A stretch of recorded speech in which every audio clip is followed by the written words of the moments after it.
One man is being victimized by our own government. One man whom they fear, yet whom millions love. One man who is willing to take the poison arrows of lawfare. One man whose voice has been taken away by a corrupt judge operating in a corrupt system. One man who has been ridiculed and insulted.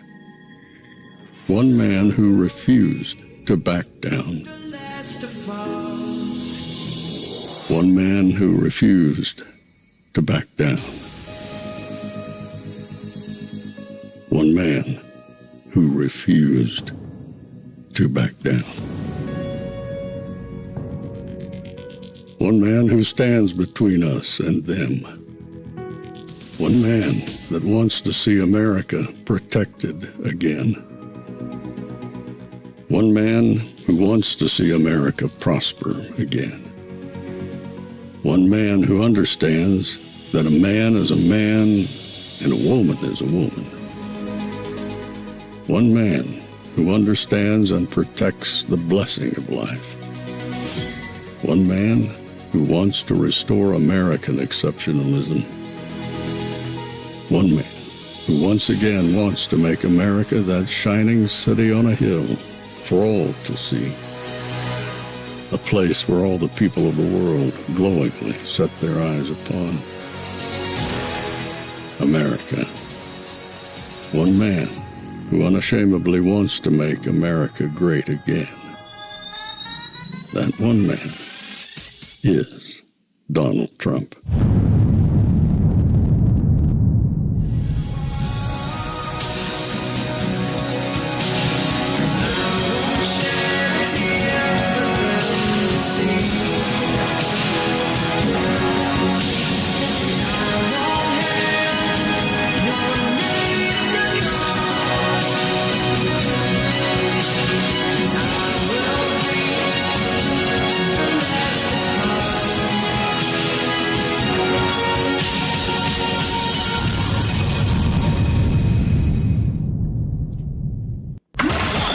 This is Fanfare with Barry Cunningham.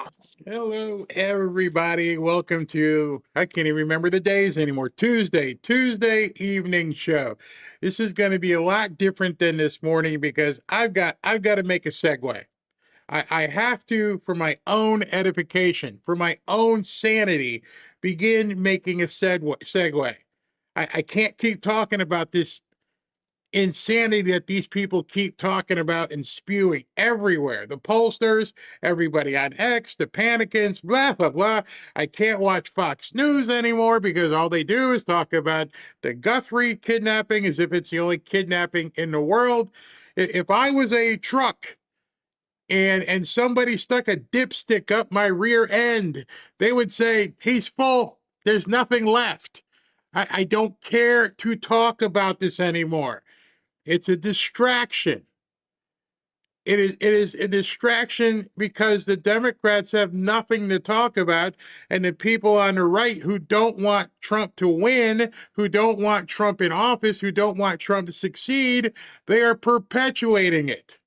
I gotta believe this entire Savannah Guthrie thing, as bad as it is nothing more so that they don't have to talk about anything. And I'm done with it. I am so done with the same old retort that these people have, that they come and they jump on your page and like, oh, you're a pedo protector. I'm like, bro, can you turn the page in your protester manual? It's not working anymore. We don't care. Call us what you want. We're in it to win it. What I'm going to show you today is President Trump had an interview with Larry Kudlow on Fox Business, which I don't know how many of you guys have Fox Business, but this was quite an amazing interview. President Trump went on for about 35 or 40 minutes once I cut out the commercials. And he touched on all the different things that he wanted to do and how he's progressing. And there's some amazing stuff that he talks about that you won't hear anywhere else. They're not even talking about this. Yeah, his team has put out a few clips, But you won't even hear the President of the United States talk about the economy. Nowhere. Epstein, Epstein, Epstein, Guthrie, Guthrie, Guthrie. My gosh, people. This is beyond the pale, especially when you figure out who it is that's pointing fingers. Let me show you a couple things. At 32, Richard Blumenthal from my state of Connecticut started dating a 16-year-old girl. He got 5 deferments to avoid Vietnam and claimed he was a combat veteran, and now has a net worth in excess of $100 million on a salary of $174. And President Trump just called him out for being a fraud. Let me know if you've seen anything in the media anywhere where they talk about, oh, Dickie Blumenthal, number one, dating a 16-year-old girl, and number two, hey, how did you get $100 million? Nope, nobody's going to talk about it. Maybe, I don't know, maybe we should talk about this woman. This isn't even ancient history. This is about 2 months ago that we find out that Hakeem Jeffries solicited money from Epstein, and Stacy Plaskett, she was exchanging texts with Epstein while she was on a panel that was having a hearing. There is video of her holding her phone and texting Jeffrey Epstein while she's a sitting member of Congress. Nope, no uproar, nothing. Wow. Not a word? Not a word. Interesting. And then, of course, again, I'm only talking recent history here. That recent history says Congressman Hakeem Jeffries, he solicited money from Epstein in 2013. Not a word. None of these people have been asked to resign. None of these people are trying to be run out of town. None of them. They're able to do whatever they want, however they want, to whoever they want, and they don't care. They fully get a pass at everything. On X, everywhere. To me, I'm done. And people say, Barry, you're being insensitive. You don't care about the women and the people. No, I care. I'm just done. I'm not, there's nothing more that you were going to talk to me about that we already haven't talked about ad nauseum. I had put up this post. I said, did Howard Lutnick break any laws? And if so, if no, then shut the F up. And I had a bunch of people come in and talk to me about it being a pedo. And one guy said to me, he had lunch with him. Well, it's not breaking the law. Well, he associated with it. I'm like, so you're telling me if somebody associates with a criminal, that is grounds for either having them fired or they should resign. Is that the rules that we are now going to apply? Because if those are the rules that we are now going to apply, why was there no call for him to resign?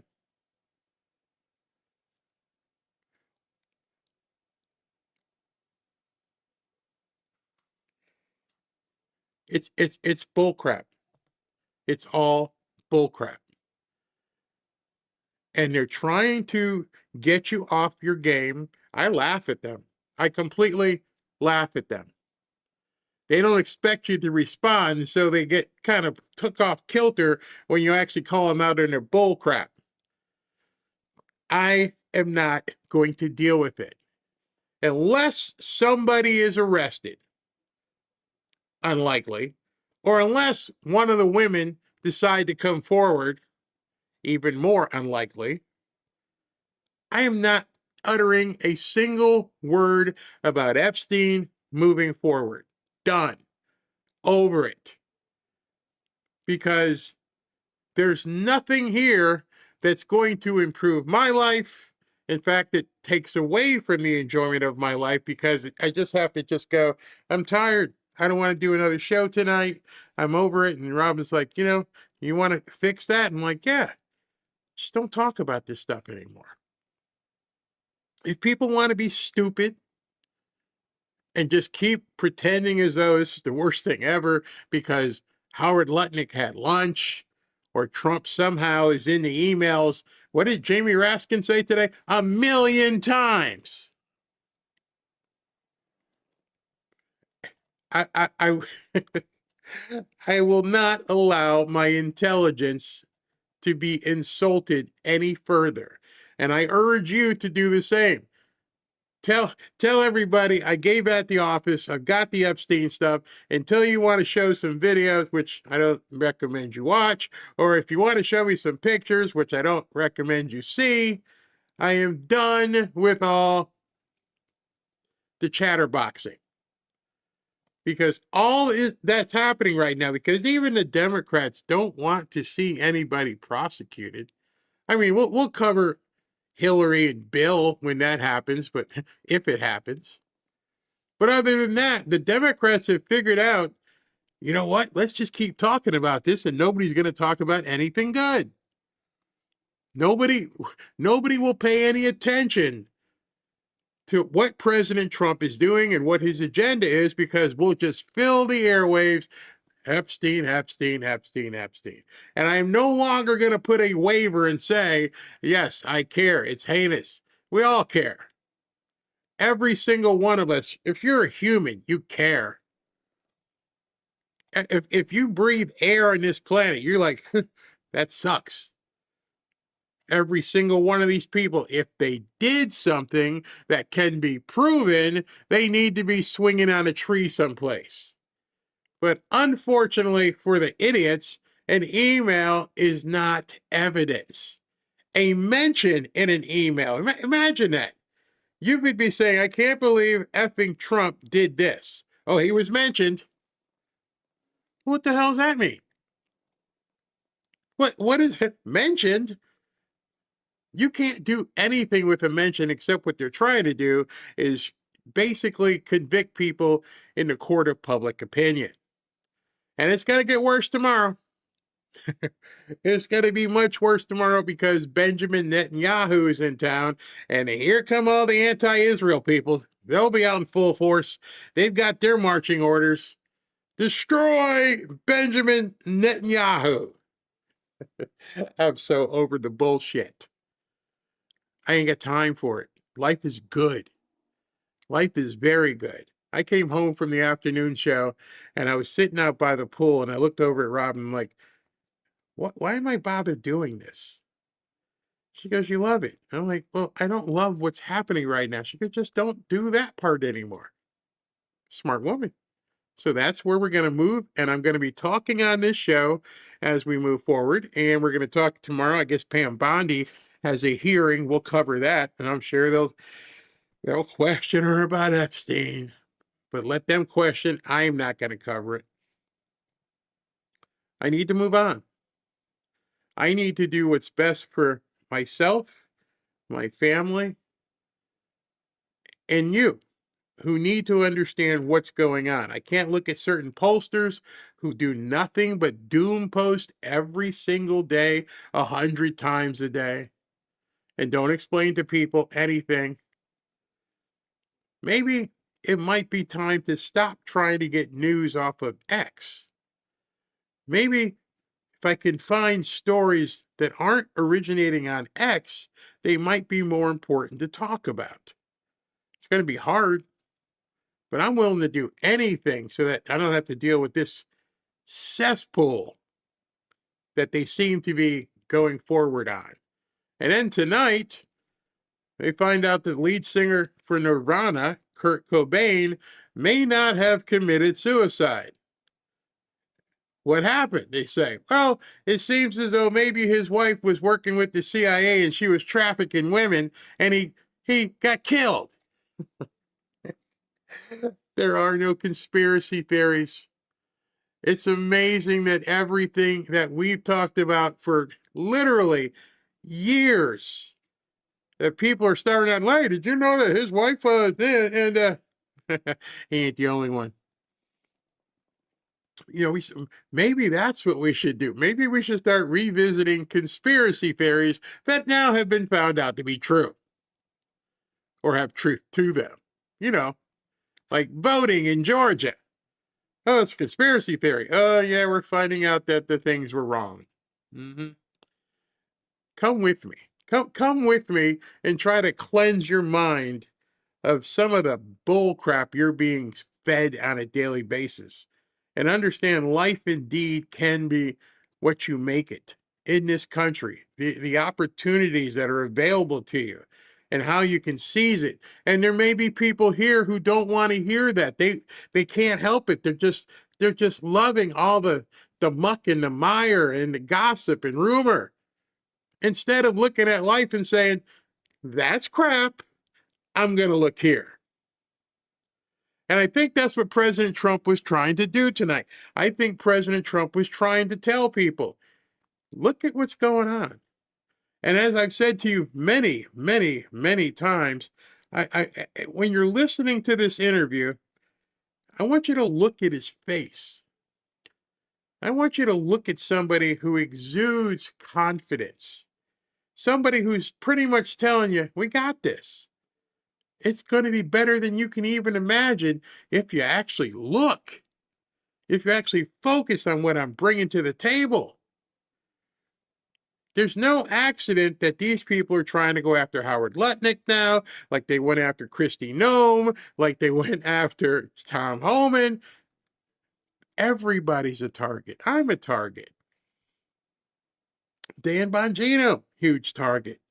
They can't have anybody trying to get you away from looking at the bull crap. And I can't do it either. You have to want to. You have to say to yourself, you know what? I can't do this anymore. Barry's right. I just can't have this garbage wash over me day after day after day. So I'm going to get to President Trump's interview here. Let me first tell you about tonight's sponsor. Tonight's sponsor is Juvenon. I want you to actually think about something for a second. If your phone, your car, your Wi-Fi were running at half capacity, and you know how many times I've had problems with, I don't know if it's the Wi-Fi or whatever, the ghost in my machine, you'd probably try to fix it immediately, like I have done over and over. Call tech support, get people over here. I can't do this. I need more cowbell. But a lot of people are walking around in bodies that are operating at half capacity, and they've just accepted it. That's just the way it is. And I get it, because prioritizing our health can seem like a big uphill battle sometimes. I've got to go to the doctor tomorrow because I've got something funky in my ear, and I don't know if this earpiece causing it, but it sounds like echoey, and so I've got to go to the doctor tomorrow and say, hey, what's in there? Because I can't operate with things not functioning correctly. Like, if it's not easy, I'm not doing it. But guess what? That's not just when you age, that's life being busy. That's biology falling out of optimization, often caused by various psychological stressors and inflammation. I think I have water in my ear from the pool. But anyway, got to get it fixed. I'll be honest, I didn't go looking for another supplement. I have a couple that I actually take all the time. In fact, I'm kind of skeptical about whatever I put in my body. When I get off this show, Robin often has dinner. I'm like, don't want it. I don't want to have a heavy dinner before I go to bed. And so I'll just have some turkey meat. Literally just put turkey meat on a plate and just eat that. That's all I need. Which means I do my own research as to what works in this engine and what works in the Barry engine. And when I started digging into nitric oxide and how blood vessels stiffen over time, stress, inflammation, alcohol, inactivity, it started clicking. And so when your blood flow drops, everything downstream underperforms. Your brain, your muscles, your recovery time, even your sleep. I sleep very good now. Nitric oxide is the molecule that tells your blood vessels to relax and open up, something your body produces on its own that we don't even think about. It's like breathing. But when that signal weakens, delivery slows, meaning less oxygen, fewer nutrients, poor sleep quality, and worse recovery. And you feel it literally everywhere. That's why clinically studied ingredients like nitrocygine and S7 and transresveratrol, big words that just mean you help get more nitric oxide. They're so powerful, they don't stimulate you, they restore the signaling that your brain needs. And when all are purchased separately, it costs a ton of money. That's what Blood Flow 7 is built around.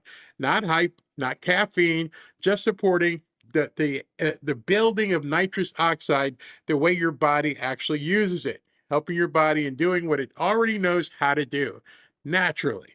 And Blood Flow 7 works by boosting nitric oxide, no joke, up to 230%. And it opens arteries up to 62% more. One easy dose a day, no spikes, no crashes, just better output from the same effort.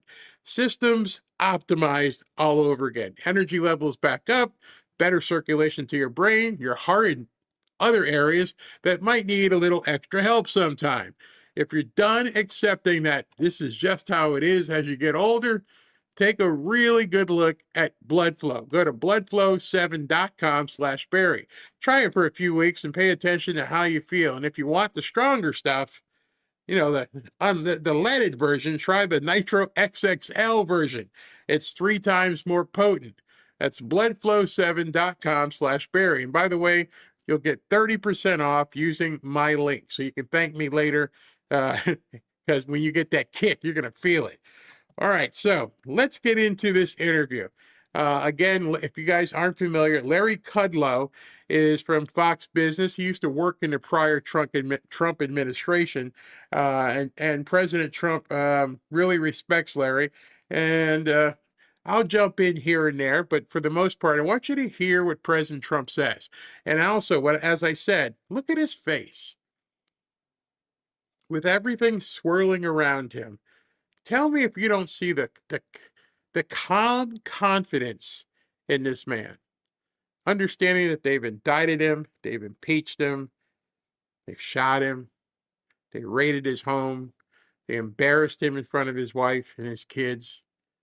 And now he's back to do it all over again, and he's actually enthused. And I took from this, I'm like, that's what I want. That quiet confidence, that's what I want.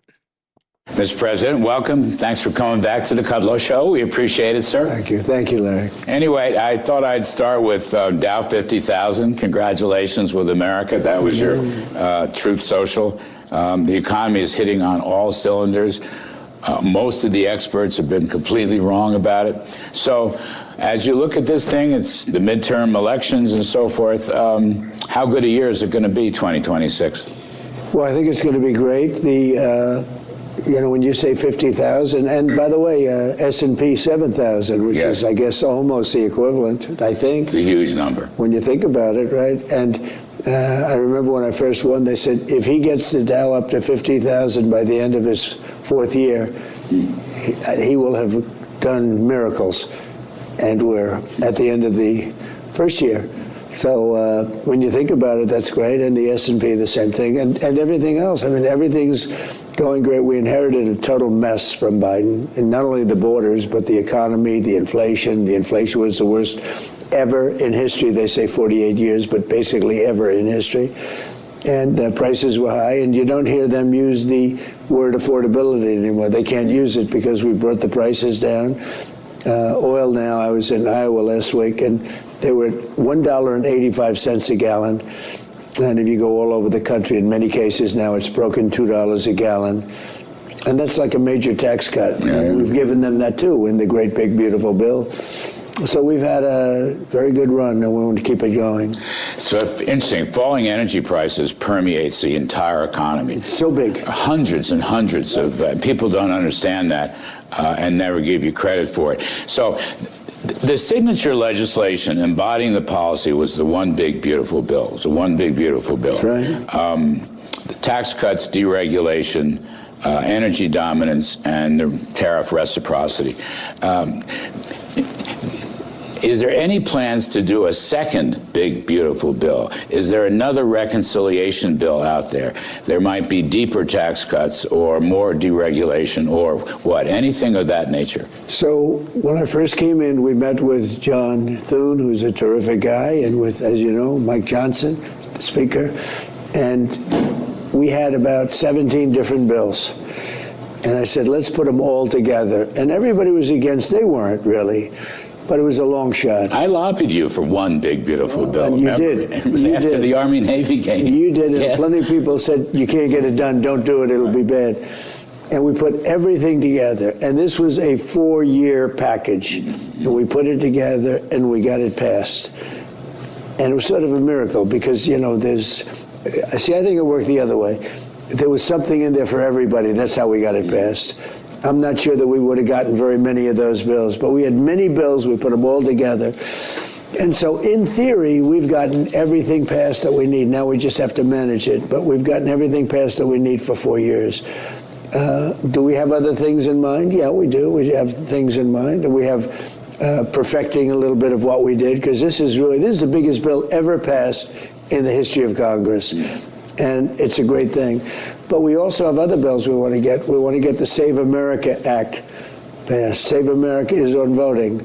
We want people to have voter ID. We want people to have proof of citizenship.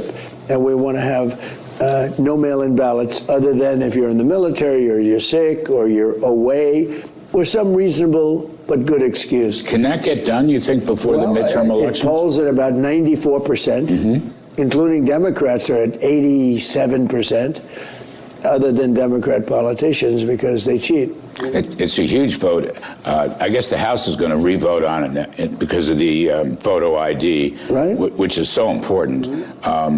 Actually, you need a photo ID to vote on the floor of the House, even though Democrats are opposed to a photo ID. That's right. They can't vote for their own. Did you guys know that? A lot of people don't know that. You need to show your ID to vote on a bill. Let that sink in. Every single one of these crazy libtards that complains about having to show ID actually has to show ID for them to vote. You can't make this up. Bill. But think of it, Larry. So you have a thing called Save America Act. Save America Act. And Schumer's going to say, I oppose it. How do you oppose Save America? So this is simply on voting. Voter ID. We want a statement that you are a citizen of America. I think that's a reasonable thing to ask. And no mail-in ballots, which are very corrupt. No country in the world is doing mail-in ballots, or especially the way we do them. I mean, they send them all over the place. Nobody knows. It's totally corrupt. No country in the world does what we do. I voted in the state of Connecticut. You don't need a photo ID.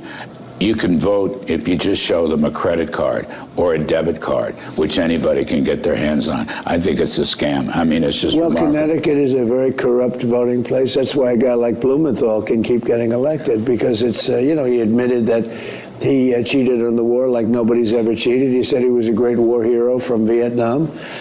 And I went to Vietnam for a couple of days, and I spent 2 more days than he did there. He was never there. And he keeps getting elected. It's sort of amazing. It's amazing that he was able to get out of that one. But I bring it up because it was one of the most, maybe the most egregious I've ever seen. Anyway, let's come back to the economy, if I may. You had a line in your speech to Davos. I want to read it. It used to be, when we had a great quarter, a great month, great earnings, great anything, any good news, the stock market went up. We have to do that again.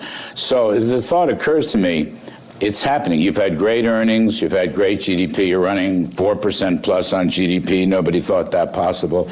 Inflation numbers are relatively muted. So it looks like now we're back to where you want it to be. The stock market will go up on good news. And because of your Federal Reserve appointments, they're not going to take the punch bowl away just because the economy is growing. I think that's what's happening. So you're old enough to know. Yes, sir. Okay. And I am too, unfortunately, in both cases, right? But we're old enough to remember when the stock market, when there was good news, the market went up. And when there's bad news, the market went down. That's the way it should be. Goes up. Now, if there's good news, the market goes down because everyone said, oh, inflation. They have the yips. You know, golfers have the yips. They can't sink a 3-foot putt. When the word inflation, even the concept of it, well, growth doesn't mean inflation. And what it means is you can never really grow the country because as you do well, they keep trying to put you down. And so when good news is announced, I mean, sometimes great news is announced and the market literally crashes. Bad news is announced and the market goes up because of interest rates, because they say, and we have to go back to the old system. When we have good news, the market should go up. And we have bad news, the market should go down. And we'll take care of inflation as it comes. We can take care of it. I took care of it. I had the worst inflation in history with Biden, aside from borders and everything else that we had to take care of. But we had the worst inflation in history. And now, for the last 3 months, as you know, it was 1.3%. You know, you said in Davos also, good growth can actually bring inflation down. Correct. Supply side growth happened with us. If you're putting more goods on the market, that brings prices down. Yeah, it happened with us. I mean, we have great growth, and our growth hasn't even, you haven't seen, we have $18 trillion invested in this country. Nobody's ever had anything like it. We haven't. When I say nobody, it's not even close. Not even close. I think the record is $3 trillion. We're at $18 trillion. And you know, they talk about construction jobs are way up, right? Well, they're up because they're building all these factories all over the country. You have car plants under construction. You have, I spoke to Mr. Toyota in Japan. I said, what's your name? Toyota. I said, if your name's Toyota, you're a very rich guy. He's about 90 years old. And he said, I'm going to invest $10 billion in the United States building plants. But everybody is. They're all doing it. They're all doing it. And they're building AI. We know about that. We're leading China. We're leading everybody and everything. Here comes Barry again. Got to ask you a question. President Trump just went on. He talked about AI. He talks about building data centers, jobs, supply chain. I posted something earlier on X, and I said, do me a favor. If you see a Democrat politician anywhere talk about anything that's good for Americans, please go ahead and tag me. I'll wait, because I know it's an effort in futility. They never talk about anything he just said. And it made me wonder, why? And I think I hit on it this morning when I said there's two kinds of people. There are makers and takers. The makers are people who produce and contribute to society. The takers all stand around with their hands up. They take from us.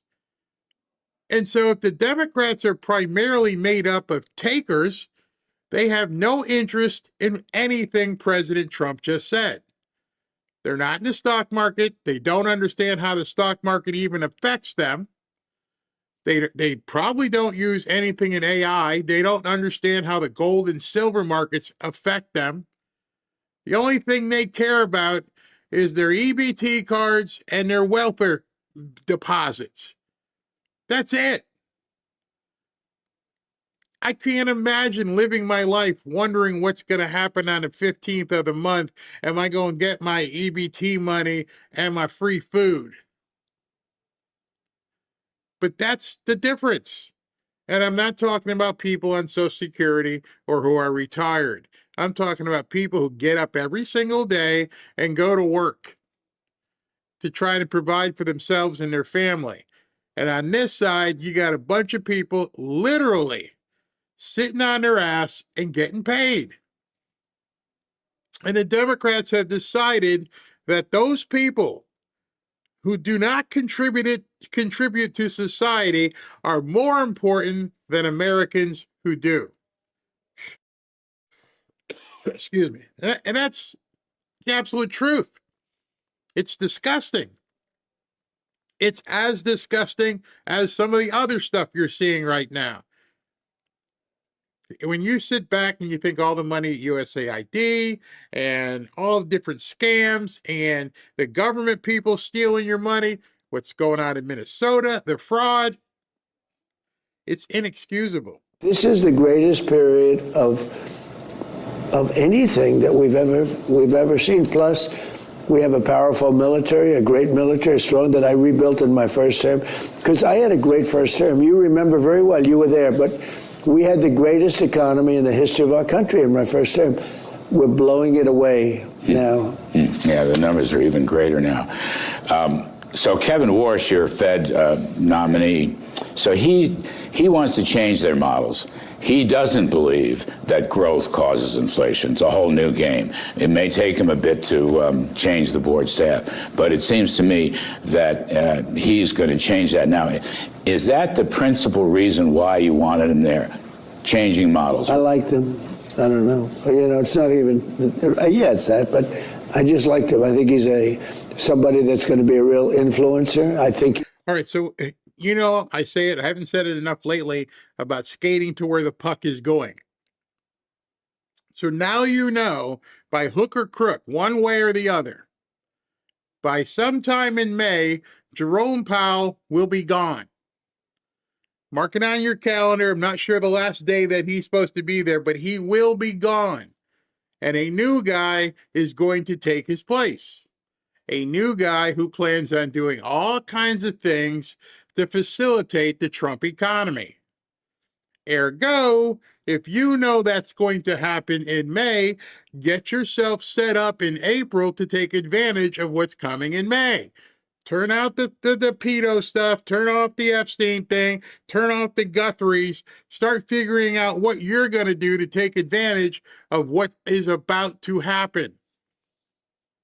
See, that's the difference between people who make money and people who stay poor. People who make money plan and forecast. People who stay poor just react and read about how other people made money and think it's not for them. Don't wake up in June and go, oh, I could have did this. Don't wake up in June and go, I cannot believe I didn't take advantage of this. I didn't do any planning in February, March, and April.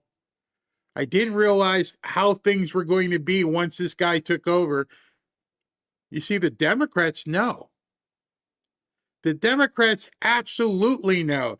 They are trying to find the emergency brake on the Trump train. They think maybe this whole thing with Epstein, that's a big emergency brake. They think shutting down the government, another emergency brake. They need to find something, somehow, some way that they can get this thing slowed down, if not stop it. You, on the other hand, this is when, if you don't know about something, you should spend your time researching it. I've had so many people on the show. One of them was the guy who runs Pelosi Tracker, Kevin Demerit. He'll be on again next week talking about gold and silver. And when it's time to really start looking at doing some things again, it's back up to 80. They can't stop what's coming. Only you can stop what's coming. Only you can sit back and go, I can't make any moves. And if you don't make the right moves and have the right research underneath you, then you end up just watching the parade go by. And that's how it's historically been in America. When people drive down Park Avenue or down here in Boca or Palm Beach, and they say, wow, these people all got big boats and making money. What do they do different? Well, they forecast. They understand where things are headed. They're watching CNBC charts instead of listening to Hakeem Jeffries. God, I wish we could just talk about finance. I wish that we could focus on business news. Tomorrow, when I foresee, because I've done my different kind of homework, when I foresee that the market may take a hit because the jobs report that's coming out for January may not show what everybody forecast it's going to be. But after that, after it takes a quick hit, what's going to happen? It's going to go back up. Why? Because I know how to read trend lines. I know what's coming.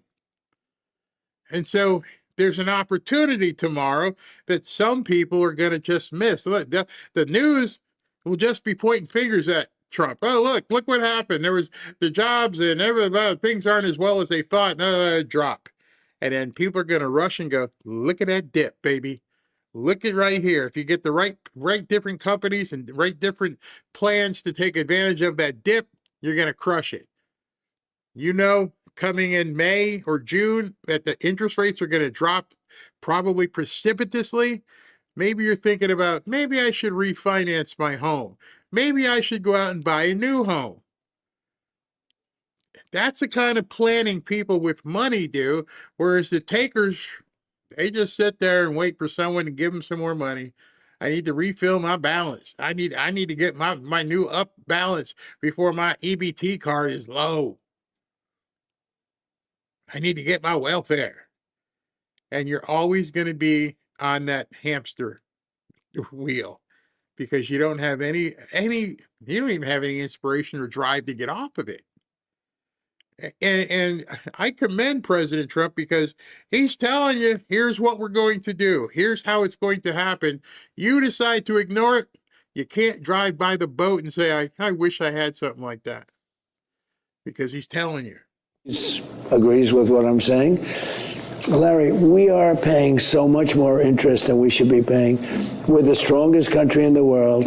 And let's go back again another 20, 25 years. We were always the lowest interest rate. Even if we weren't doing well, our country was the lowest. We used to pay like almost nothing. Other countries would always, no matter what. Now, we're like number 38 because we have had stupid people running our country. You know, I had an incident with a very nice country, Switzerland. They were paying no tariffs, sending stuff over here like nobody could believe. And we had a $42 billion deficit, and we weren't taking anything. I said, well, we have to do something because we have to even that up a little bit. I didn't have to get everything at one time. So I put on a 30% tariff, which is very low. Still, we were having a big deficit, but it was half the deficit. Then I got an emergency call from, I believe, the Prime Minister of Switzerland, and she was very aggressive, but nice, but very aggressive. Sir, we are a small country. We can't do this. We can't do this. I couldn't get her off the phone. We are a small country. I said, you may be a small country, but we have a $42 billion deficit with you. No, we are a small country. Again and again and again. I couldn't get her off the phone. So it was at 30%. And I didn't really like the way she talked to us. And so instead of giving her a reduction, I raised it to 39%. And then I got inundated by people from Switzerland, and I figured, you know what, we'll do something that's a little bit more palatable, at least now. But I realized that all these, Switzerland you think of as, ultra chic, ultra perfect, they're not. They're only that way because we allow them to rip us off and make all this money. And I could say the same thing with another 40 countries. You know them better than I do. You and I could name them. Some are much more egregious. And I realized then that the only reason we aren't doing the kind of numbers that we should be doing is because we've allowed countries over the years to take advantage of it. By the way, with tariffs. They charged tariffs, and we didn't charge tariffs. We didn't charge anything. We were stupid people, run by stupid people. We lost our chip business to Taiwan. We lost our car business to Mexico and Canada. We lost our car business to Germany and Japan and everybody else. I mean, all over the world, South Korea. Look, we haven't really, and I'm being very conservative now. I'm really being a very conservative person. But we're taking in hundreds of billions of dollars in tariff money. And you know what it's doing? They're moving here. That's why it's $18 trillion. They're moving their plans here because they don't want to pay tariffs. And only stupid people or people that really hate Trump could argue with us. And the other thing... And you love factories. You love it when they build factories. I love it. I want Japan to come and build factories here. Except you want to understand a good chunk of his trade policy. It's about factories, building factories here. Isn't that fair? Well, we're building a record number in history. There's never been anything like it. Looks like it. And that means auto plants, not just AI. Now, AI, we're leading China by a lot. You know, I did something with AI. So AI, for whatever reason... Now, notice, I haven't talked to you much about AI recently, because I know some people look at it as weird, but it continues to grow. If you're seeing some of the stuff that Grok is doing, if you're seeing some of the things that you can do, it's insane. In fact, a bunch of the Super Bowl commercials were completely AI generated. You could tell which ones they were. Some of them didn't. I mean, the writing sucked, but in terms of the visual and what they could do, you're going to have a whole bunch of people who no longer have jobs because the machine took it over. And so how do you protect yourself to make sure that your job, your ability to earn money isn't taken by a machine? Well, you learn how to program the machine. It's not difficult. I'm not talking about learning how to code. I'm talking about learning how to write prompts. And once you learn how to write prompts, and you get really good at it, you're going to see that you have a talent that people are going to want, because too many people aren't learning it. The whole thing with everything, to not be a taker, to be a maker, you're going to have to begin learning how to create. Don't shy away from the tools, the different things that are out there, because that's the difference in the market going forward. The market going forward doesn't necessarily mean you have to be the smartest, the best. You have to know where to tap on the pipe. The old joke is somebody called a plumber, and the plumber came out to do a job, and their pipes were clogged, and plumber walked up and tapped on the pipe a little bit, and everything started going well, and he handed the guy a $500 invoice. The homeowner looks at this, but you didn't do anything. You just tapped on a pipe. He goes, no, I knew where to tap on that pipe. You didn't. I knew what to do. That's the difference. If you know how to prompt AI, if you know what businesses, how they could do better and be better served with AI, it takes you nothing other than your time to become a maker instead of a taker. It's massive amounts of electricity, right? More electricity than the entire country produces right now by double. Now, who would even think that's possible? We're not going to get that off the grid, or we can't rebuild our grid overnight. And everyone said we can never really dump, because China does very well. You know, they have lots of coal. They use coal like nobody uses coal, clean, beautiful coal. So what happens is, by the way, we've re-injuvenated coal also, but we're not allowed to use the word coal without saying clean, beautiful coal, because it needs a PR job, right? But China has an ability to make a lot of it. You got to respect them and admire them. They're making a lot of electricity. But we're going to make more, because I'm letting everybody that builds a plant build their own electric plant. They're going to become like a utility. Mm-hmm. So they're building a massive plant that's 4 miles long by 4 miles wide. I mean, buildings that nobody's ever seen. And I'm letting them build electric plants, generating plants. Some are nuclear, some are oil and gas, some are coal as a backup, you know, just in case for emergency reasons. But they're building their own electricity. They're producing their own electricity. And anything they have left over, they'll sell it into the grid. And it's been unbelievable. And now we're building, I mean, we are dominating everybody. With 100% depreciation, immediate expensing, so big. Which is so huge. They take it all in 1 year. They take the cost of a factory, they deduct it in 1 year. Do you understand what they just spoke about?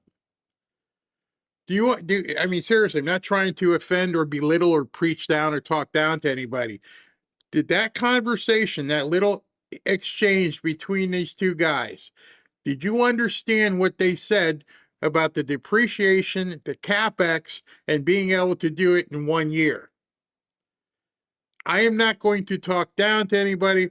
What I am going to say is if that missed you, if that went, what the hell are they talking about? You might want to look up depreciation and CapEx under the big, beautiful bill. Because these are the terms that most people don't know. These are the terms that most people are never taught. These are the terms that the Democrats never even speak. So you're listening to two guys right now who are talking on a level up here, and none of the Democrats even have these conversations in public. I'm pretty sure Pelosi and some of them know exactly what depreciation does. I'm pretty sure they understand what CapEx does and all these things that you can do. The biggest financial talk people are having, and they're trying to learn what compound interest is as they're talking about the Trump accounts. Notice the Democrats aren't talking about that either. They talk about nothing that can help Americans improve their lives. I've told you before, to avoid paying taxes is extremely encouraged as we go barreling towards April 15th. Evading taxes is what's illegal. They all know the rules. They just don't tell you. But fortunately for you, that's not an exclusive club. You just have to learn these rules on what you can and can't do to continue to keep more of your money. And the Democrats, what they try to do is, the whole thing about fair share, which has no definition whatsoever. It just means we need to take more of yours. What is Mondami saying? We got to make buses free, and we're going to make sure everybody has universal child care. How you paying it? Well, we're just going to make the rich pay more. There's not enough rich people. You mean make everybody pay more for your scam ideas. But you know what? You can avoid having to be a part of that if you knew what's tax strategies to utilize. They don't teach you that. They don't even talk about it. How can I get away from having to pay this Mondami insanity? See, the rich people that he thinks he's going to tax, they already know what their moves are going to be. You telegraphed it. You told them, hey, I'm going to tax you for stuff for the takers. And the makers are like, not so fast, brother. We're going to make our moves now before you can even do anything. And then who gets left holding the bag? The takers. And the people just above the takers. You're saying to them, if you build here, you don't have to worry about tariffs. No tariffs. And if you build here, you're going to get an incentive. You can write it off in the first year. Right. Other incentives. But the biggest one, I've always said, one of the reasons my first term was so successful, we passed a tremendous tax cut bill also. But one of the things we did is 1 year depreciate. In other words, you take whatever you're investing, whatever it is, you write it off in 1 year. It used to be 38 years. He just explained it. You want to go buy a truck? You can write it off. You want to go do this, build a factory? You can write it off. If you don't know what your CapEx, depreciation, and write-offs are, you're missing the boat. Because too many people think, oh, that's just rich people. You're looking at buying a new car? You're looking at doing something? I would tell you one easy strategy, but I don't want to embarrass somebody. But just say this. These Trump accounts, they're not new. That strategy is not new. The strategy of transferring money to a son, a daughter, a grandchild, none of that is new. You just didn't know about it. My boss, years ago during the advertising agency, he taught me. And I'm like, every single one of his kids ended up getting like $5 or $10 million when they turned 21. I'm like, how the hell did you do that? Well, we opened up an account when they were younger, and we kept putting money in it. And then, when they turned 20. So the Trump accounts aren't new. These are strategies they've been using. And everybody's like, wow, Trump came up with, no, he just told you what they've been doing. They just made it easy by basically bankrolling you. Hey, you want $1,000 here? Just don't touch it. In about 10, 20 years, here's what you're going to have. We already knew that. The problem is our education system never told people about compound interest. Let it ride. Don't touch it and see what happens. Or even better, add to it. And tell your parents, your grandparents, everybody, just keep adding. Here, let's throw 50. Let's throw 75 in this month. Just keep adding money to it. Everybody looks at rich people and says, you were born with a golden spoon in your mouth, instead of saying, where'd mom and dad buy the silverware? How did they put this silverware in the drawer? Because I've never heard this stuff. And I know you haven't, because there's people I know who never heard it. Like, wait a second, I can do that? Yeah. I won't get in trouble? No. How do you think they're doing it?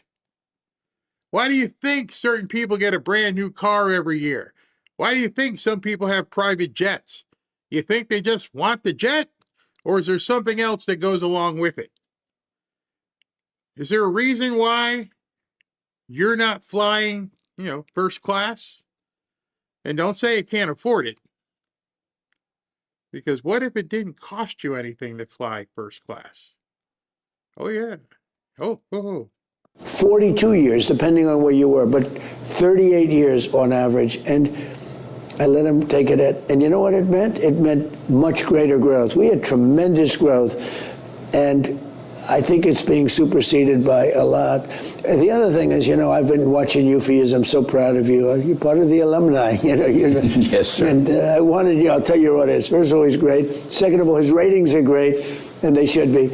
But I wanted to keep Larry in any form possible, but he said, I have to go out and make some money. So it's one of those things. And your show's been a real success. Thank you, sir. Your show's been Appreciate a real success. That. But I will say that I've been watching you and everybody else for years.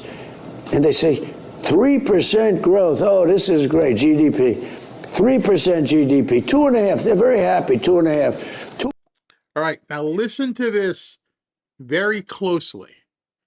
This is a 1.6 gigawatt moment. I don't have that queued up because he's about to drop a 1.6 gigawatt moment. Going back to the movie Back to the Future. Remember when he's like, hey, what did I just say there? 1.6 gigawatts. You're about to hear a 1 gigawatt moment. 1%. They're happy with anything. We should grow 15 or 20%. Larry, every time we're growing, they stop it by announcing that, we're going to raise interest rates.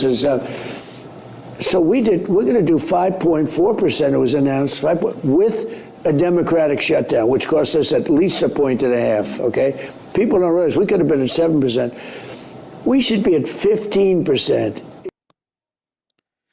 I can't even comprehend that.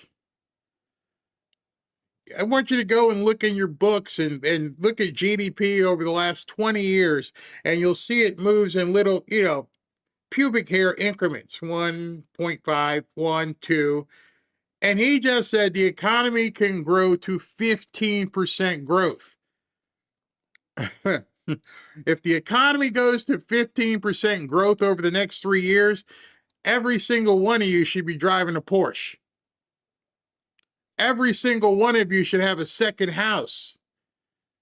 15% growth? Go look at what GDP, first of all, go look and see what GDP is if you don't know. And then secondly, find out what historically GDP has been. What's the highest the GDP has been? I don't know, in the last 40 years. Look that up. And then realize over that 40 years when you thought you've done well, you had a great time, you and your family did well, and find out what that number is and multiply it to see what you need to get to 15. And when you multiply it, think of what would have been if you had 3x or 4x that number. Because that's what he's talking about. I'll tell you, if our new head of the Fed, who I think is going to be great, and he's He's a really high-quality person. He was and your friend Kevin was great, but I want to keep him with us, too. I said to King, look, I had the two Kevins, right? But I wanted to keep him with us. He's doing great. But if he does the job that he's capable, we can grow at 15%. I think more than that. Well, 15 is a big number, sir. But Larry, you can do it. The problem is every time we used to grow at 15%, and when we were starting as a country, we were growing. Yes. Because we had spirit and we had the right incentives. Today we have a lot of socialism, No, I a lot love of it when you talk communism. about We have a lot of bad incentives. things. But there's no look. We did 5.4 with a shutdown. Think of it. We can do that. This country can do it. Tariffs are very important. Yeah, are you seeing the confidence in this guy as he's talking? The camera's on his face. He's like, "We can do 15, man. We can get there." And that's like a coach saying, "You can win today." But coach, we've never beaten this team. We can do it. I'm telling you, we can do it. And part of what he's doing here for the people who watch it is to get you incentivized, going, "I think we can do it. Can we do it? Yeah. What's the worst that could happen? Well, maybe we hit 9. Maybe we hit 8.5. But we could do 15? Yeah. We could beat this team. We could score 25 points on them. You could score 30 points on them. I think you can score 30 points on them." And what that does is it conditions you. It conditions you to do better. It conditions you to excel. It conditions you to have inspiration. And as he said, spirit. The entirety of the Democrat Party, the entirety of any trolls in the comment section are there to crush your spirit. That's what's most important. I don't want to be around anybody that's negative. I don't want to be around anybody in my personal life. Shut up, go away. Don't take me away from my drive, what I want to do. And when I did this channel, up until like the last week, I was having a great time. And I'm like, man, these people are just, I can't take it. I can't take these people. They're making me feel like I'm wasting my time. They're making me feel like I need to turn the mic off and not turn on anymore. And my wife goes, "That's not you. You've never been that person." And she started having a Rudy speech with me. And she started talking to me, and I'm like, keep going. Yeah, I'm going to run through a wall tonight, Robin. I'm going to get on fire and tell people, listen to what he's saying. They broke our spirit as a country. They keep telling you you're not doing this right, you're not doing that right. You got to focus on boys being girls. We got to focus on transformers. We got to focus on DEI. Wait a second. Can we focus on being great? Huh? Wow, nobody's really said that before. You see, the reason why the Democrats hate Make America Great Again is because they don't want you to be great. They've done the opposite of what he's trying to do. He's trying to bring back spirit. He's trying to bring back inspiration and drive. Where it was like, I can do anything. Just show me how. And the Democrats are like, oh, it's awful. It's awful out there. We got Epstein. And, they're taking away newcomers. And they're doing everything wrong just because the rich people want it. You've heard them. They keep saying it. And they suck in so many people. And there's so many trolls who feel the same way. America was never great. Tell me when America was great. You've heard them say that. Oh, you're black. Black America was never great for you black people. Tell Robin that. Robin, I don't think it was ever great for us.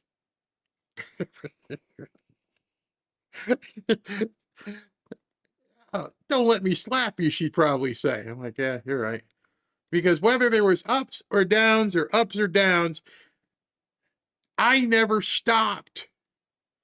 Yes, I've experienced extreme lows. And she'll tell you, it didn't stop him. What are you doing? I got to get going. And so it just happened again. I felt a very, very low point after the last 24, 48 hours. And I was like, oh man, this sucks. And this morning, I'm sitting out by the pool and I'm looking out over the water. And she's like, you're blessed, you know. And I'm like, yeah, you're right. We're blessed. Let me go run through a wall somewhere. let me go ahead and put on my helmet and just go. I want you to have that kind of spirit, but the only way you're going to get that kind of spirit is if you block out the bullshit. If you say, you know what, the Epstein stuff, as horrid, as heinous, as vile as it is, you have no control over any of it. There is not one thing you can do to make it better. But there is one thing you can do to make yourself better, and that's to push that stuff off your plate. That's a bunch of sweet, gooey mess that I don't need to eat right now. I need some meat. I need some salad, maybe a little bit of potatoes, but I don't need this crap on my plate. I'm going to leave that to other people to take care of. I'm going to get inspired. I'm taking in hundreds of billions of dollars in tariff money, and we're going to start paying down debt. This country has never been so strong, militarily or any other way. When did you know you wanted Kevin Warsh? Officially, it was 2 Fridays ago, but when did you really know? Well, I made a mistake. He was runner-up, if you want to say that. He was a finalist. Yeah, he was, and I made a mistake because I had somebody that was my Secretary of the Treasury, wanted him so badly, and, you know, I didn't feel good about him, but sometimes you listen to people, and it was a mistake. It was really a big mistake. But I think we're going to do something that's really spectacular. And then Biden renewed him, which was shocking to me. That was bad because Biden renewed him. I said, oh, boy, this is lousy because if I win, I'm going to inherit this guy for a period of time. Can I just raise one point? And all he has to do is lower interest rates. Interest rates should be lower. You know, every point is $600 billion. Think of that. $600 billion. All he has to do, if we went down 2 points, we don't have a deficit anymore. And that's without cutting. And it's just a paper charge. When you think about it, it's a paper charge. We should be the lowest interest rate in the world. The reason I bring up the Switzerland, because we should be lower than everybody. You know, Switzerland's like. You know, it's funny. I'm looking at this comment right here. It said, love to listen to the president. That's specifically why they don't show it. Because it's hard to listen to him and not feel fired up. I mean, I needed it. I needed it right here. I needed to mainline me some MAGA. Let me tie off and shoot up some MAGA. And so I listened to this and I was like, okay, there it is. Got the mojo back. Got my mojo back. I could not have the mojo listening to this guy. Immediately, the mojo comes rushing back and going, that's what we need because we don't hear it. Dude, go out there, do a rally or two. Do something. Because doing that is what people need to see. Like whoever had said that, we don't love listening to him because we don't get to hear him. It's like, keep going. Don't stop after like 45 minutes. Just keep going, man. We want to hear what you have to say. Just go with it. You saw the press conference earlier today. You could almost see the angst in Caroline Leavitt's face. Like, you people suck. And I told Ashley afterwards, and some of you ladies will understand this. I'm like, not only does she feel that way, but you have to understand she's pregnant. And so the hormones are going crazy. Her feet are probably swelled up. I ain't got time for this stuff today. No, not at all. Somebody get me a pickle. Just about the lowest. If I charged them tariffs, they would not be doing very well. They would not be doing very well. I treated them very nicely, actually. But they would be, and many other countries would not be doing very well. So I'm being very judicious, to put it mildly. But this country should have the lowest interest rates in the world. We keep the world going. We allow, you know how many deficits? When I got here, almost every single country in the world that we did business with made money off of us. We didn't make money. We had deficits with everybody. And I call that a loss. You know, a lot of people say, oh, it doesn't matter. It does matter a lot. To me, I call it a loss. So we are losing money with every single country in the world, just about. There are a couple, I don't know what happened. Maybe we got lucky. But we had the worst negotiators, and we had presidents that were lousy business people. And, you know, I liked Ronald Reagan, but Ronald Reagan was bad on trade. Everybody has problems. He was not good on trade. He allowed Japan to come in and Germany to come in, but we both like him. And he was a good president, but he wasn't good on trade. I cut my teeth with him, but Bob Lighthizer would disagree with you. I don't want to spend too much time on tariffs. Reagan was tougher than you think on no, only on trade. I think. Well, he had the big shootout with Japan, and he folded. But he wasn't. And they came in and took our car market. Can I go back? Look, I'm a fan of his, and I thought he was, just sort of he had a great presence. But on trade, if you look at every president we have over the last 50 years was bad on trade. Every single one. Well, they didn't understand. But I'm not bad on trade. I'm real good on trade. Your argument on reciprocity. I mean, people didn't understand that. No, they didn't. Probably I didn't understand it when I first came to work for you, and it changed a lot of thinking. Well, you were amazing because you weren't a tariff guy because you haven't thought about it that much. But when you do think about it, we're losing a fortune. I mean, the country we have $36 trillion for a reason, and this is over years and years and years.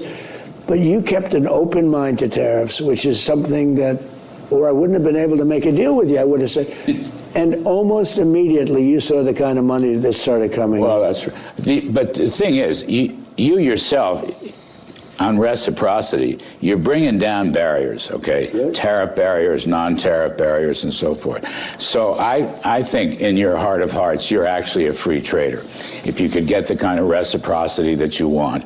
And you've already, the Wall Street Journal editorial page will never give you credit for it, but you have lowered barriers. We have now lower export barriers. We can sell a lot more American goods abroad than ever before because of the reciprocity policy. But nonetheless, you're bringing in close to $300 billion last year alone in revenue. And that's being nice. It works. And that's being nice. And that's being very nice and gentle. I mean, it's look. I settled 8 wars. Of the 8 wars, at least 6 were settled because of tariffs. In other words, I said, if you don't settle this war, I'm going to charge you tariffs because I don't want to see people getting killed. And they said, well, what does this have to do? I said, you're going to be charged like India and Pakistan. It would have been a nuclear war, in my opinion. They were really going at it. 10 planes we shot down. They were going at it. You know, the Prime Minister of Pakistan said, President Trump saved at least 10 million lives when he got us to stop fighting because they were going to go nuclear, in my opinion. Without tariffs, that wouldn't happen. I said to numerous of these countries, they do business with us, I said, if you're going to keep fighting, Azerbaijan, you know, they were fighting for, that one was going along for, I think, 32 years. I got it solved in one day. I said, listen, you do a lot of trading with us. We're going to charge you tariffs if you don't settle. We settled that war in like 1.5 days. If I didn't know it. So it gives us tremendous national security. That's the point. So we're waiting for a big decision in the Supreme Court. Right, the Supreme Court should take I hope so. I just don't know. I hope tariffs so. Tariffs are economic tool, but they're a national security tool. Totally. You just did the India deal, 18%. Hopefully they won't be buying oil from Russia, but that's another example they were buying a lot, policy. And now they're buying very little. They cut way back, and I just gave them a little bit of a push. Break. But I just hope the Supreme Court does what's right for the country, because now, will I figure something out? But the answer is yes. All right. So I wanted you to hear that. Here's a guy who's planning for the best, actually planning for the worst, because the best will take care of itself.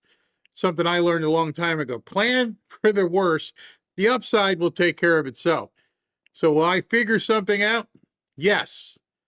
I don't want things to go negative in this regard. I don't want the Supreme Court to say the tariffs, you can't do them. But I'm going to figure it out. I'm going to find a way to make sure we can keep going what we're doing.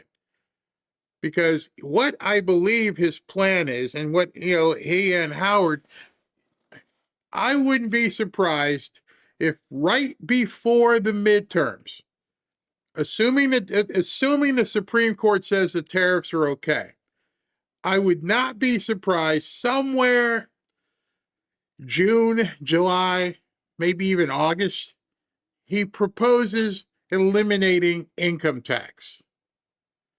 And the Democrats are going to go ballistic, and he's going to have to make them stand up and defend taxing you. Because once he puts that carrot in front of people and says, we're going to be so rich, we don't need income taxes.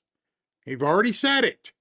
And I really believe they're just waiting for the ruling. The ruling comes down, we won't need income taxes. We're going to be so rich. That would be the second Armageddon that the Democrats will have to face. If we can get the SAVE Act over the line, that would be basically the first shot on the bow, boom, and then no income taxes, and they're done. They're absolutely done. Again, that's what I think that's what their plan is. He said it a couple times because we wouldn't even have a deficit. So if you can listen to what he has said tonight, got to have the tariffs. If not, I can work something out. We might be able to do 15% GDP. Everybody's going to be rich. If we got a 15% GDP and we have low interest rates and we have tariffs, what the hell do we need April 15th for? It's just a surplus. Why am I going to take money from you and we don't need it? That's why I truly feel the Democrats are acting the way they are, is because they can see the writing on the wall. Not that these people like AOC can, but the deep state and the Rothschilds and the people who are calling their shots are like, wait a second, he's about to unleash hell on us. We got to stop him. We got to put his name in the Epstein files 1 million times. They can't stop what is coming. The Supreme Court might put a speed bump in there, but I'm telling you, if the Supreme Court comes out and says the tariffs are good to go, okay, just strap on. I mean, it's going to be nuts. But it won't be as beautiful as it is right now. Tim Scott, Senator Scott, is chairman of the Senate Banking Committee. He wants to get Kevin Warsh up and going for his hearings, and he wants to get him passed. But it's being blocked by Senator Tillis of North Carolina. But Tim Scott said, okay, Jay Powell inept, no question about that. I think he's done more to undermine Fed independence in addition to his poor monetary decisions. He's been terrible, I agree. But inept is not criminal. And so the question is, can the Justice Department settle the Jay Powell business so you can get on with the business of getting Kevin Warsh confirmed? He's so bad that, interest rates should have been cut. We should be 2 points lower right now, 2 points. But he's building a small little complex, very small. I just built a hotel not so long ago in Washington for a tiny fraction that's bigger than that, and bigger than that on Pennsylvania Avenue. And I built it for a tiny fraction of what they've spent. I'm building something right now in the White House, one of the greatest ballrooms so desperately needed anywhere in the world for a fraction of what this guy's doing. So you have this little complex of a couple of buildings, and they're going to be close to $4 billion, $4 billion. It's the most expensive construction job ever built anywhere in the world per square foot. It's crazy. And they're either corrupt, which somebody's corrupt, has to be, or grossly incompetent. Now, we know he's incompetent, but the question is he corrupt? They're spending, I would have been able to do that job for $25 million, and it would have been much better than what they're ending up with. What they've done to that place is unbelievable. I could have done that job, fully done it, and I'm good at this stuff, for $25 million. I think they're going to come in at $4 billion. So, but, sir, is it worth holding up the Warsh nomination? I don't know. We'll have to see what happens. I would be... Look, I've been fighting Tillis for a long time, so much so that he ended up quitting. So let's see. If it happens, it happens. But Janine Pirro's doing it. I wasn't involved in it. Janine Pirro's doing it. She's very good. She's very strong, and we'll see how it happens. But Larry, when you're doing a job, I could have done the job for $25 million. Much better. It would have been open 2 years ago, and they're going to be. I think they're going to be over $4 billion. $4 billion for a little thing. The most expensive in history per square foot. So, I don't know, something's wrong. And we can't let that happen either. You can't. Somebody got rich, I can tell you that. Maybe it wasn't him, but it was maybe a contractor or somebody. They're pretty good at taking money. Well, waste, fraud, and abuse is a big issue. It's a big political issue. I mean, it's a drain the swamp issue. And so one of the things I wanted to ask you is, what's happened to Doge, and is there a chance of, a Doge 2.0? You got over $200 billion of savings. Yeah. The GAO and also Elon Musk thought it'd be $500-600 billion of waste, fraud, and abuse. So a lot of people say this is a hot issue for the midterms, going after waste, fraud, and abuse. And that includes, of course, all the welfare, waste, fraud, and abuse, all the travesty of this, what's going on in Minneapolis. Yeah. It's all of the piece. And is there a way of going after that this year? Well, there is, and Doge really continues in a different form. The one thing I didn't like about Doge, I wanted to do it where a secretary would, like the VA, education, where she's doing great, he's doing great, by the way, both of them. But cut 10% of your payroll, cut your costs, in other words, be specific.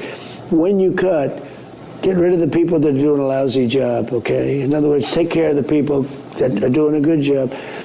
And I didn't want a general cut, but Doge was great. We cut it, we saved a lot of money.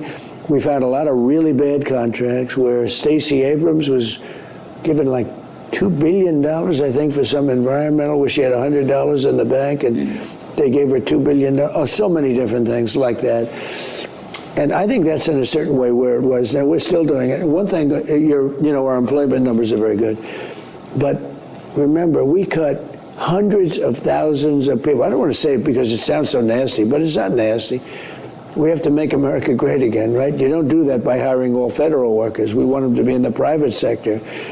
I've cut hundreds of thousands of jobs, and we still have good employment numbers. But if I want to have the greatest employment numbers you've ever seen, all I have to do is say I'm going to hire 500,000 people. That's what the Democrats do. But you want the private sector. No, what happened is the people I cut are now working in the private sector. Right. And they probably hated me when they lost their job, and now they love me. They're making twice the money.